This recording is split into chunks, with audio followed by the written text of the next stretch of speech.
चुनाव का अंतिम दिन डुमरी विधानसभा क्षेत्र में बहुत ही गहमागहमी रहा। कोई बाइक रैली तो कोई आखिरी जनसभा कर लोगों को अपने पक्ष में वोट देने का अपील किया। इसी क्रम में असम के मुख्यमंत्री हेमंत बिस्वा शर्मा डुमरी केवी हाई स्कूल के मैदान में एक जनसभा को संबोधित किया और एनडीए प्रत्याशी यशोदा देवी के पक्ष में वोट देने की अपील की। अपने संबोधन में उन्होंने कहा कि हिंदुओं को बांटने का नहीं बल्कि एक होने का समय आ गया है। अगर हम एक हो गए तो हमारी मजबूती और बढ़ेगी।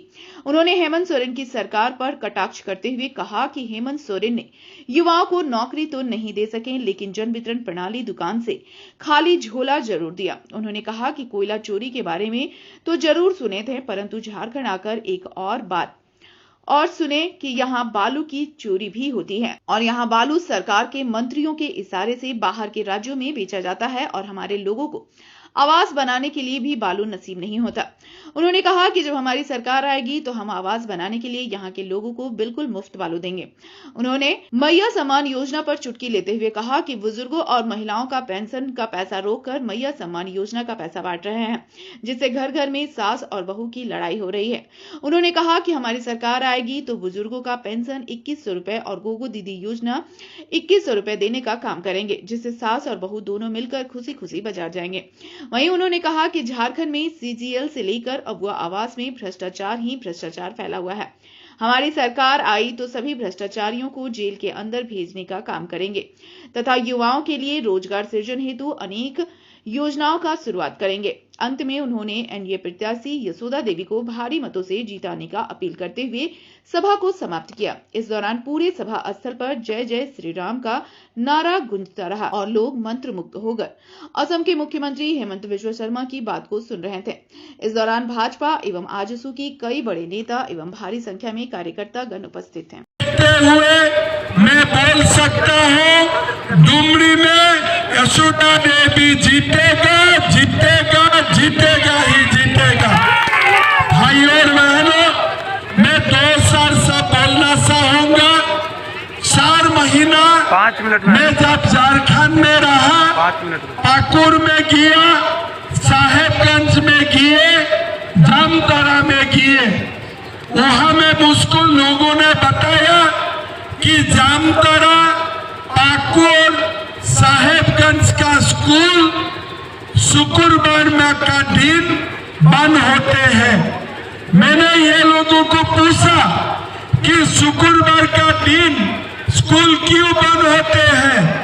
ये लोगों ने बोला कि हमारे मास्टर जी को नमाज पढ़ना है। भाई और बहनों, अगर शुक्रवार का दिन नमाज के लिए स्कूल बंद होते हैं तो हिंदू को भी हनुमान पूजा के लिए मंगलवार का दिन स्कूल बंद होना चाहिए कि नहीं चाहिए? सही कि नहीं चाहिए?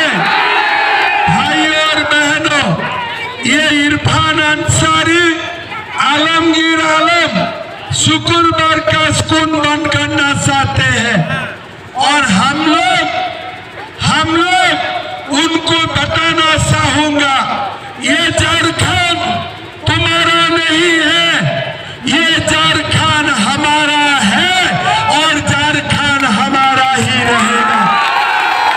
भाई और बहनों, 20 तारीख वोटदान होगा। ये शुक्रवार स्कूल बंद करने वाला को गंगा में फेंक दो, ये लोगों को झारखंड से बाहर निकालो। भाई और बहनों, ये लोग हमारे रामनवमी का जुलूस निकालने नहीं देते हैं, दुर्गा माँ का विसर्जन भी होने नहीं देते हैं, लेकिन मुहर्रम का प्रोसेशन डंडा लेके करने देते हो।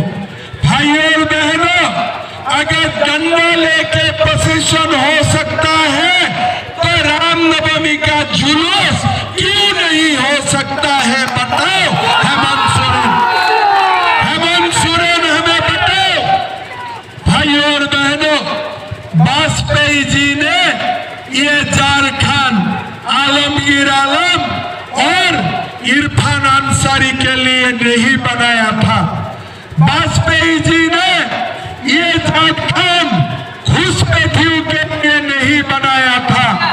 इसीलिए हमारा संकल्प है, हमारा झारखंड में सरकार बनेगा और घूसपैठियों को चुन चुन करके बाहर निकालूंगा, घूसपैठियों को चुन चुन करके बाहर निकालूंगा।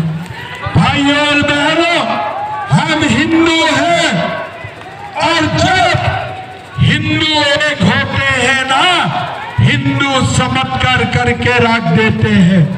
मैं दोबारा बोलता हूं, हम हिंदू हैं और जब हिंदू एक होते हैं ना, हिंदू चमत्कार करते हैं। जब हिंदू एक हुए, हमने बाबरी मस्जिद का जगह में भव्य राम मंदिर बनाया। बनाया कि नहीं बनाया? बनाया कि नहीं बनाया? और आज भी हम हिंदू एक हैं। इरफान अंसारी आलमगीर आलम को गंगा मैया में फेंकने का काम करूंगा।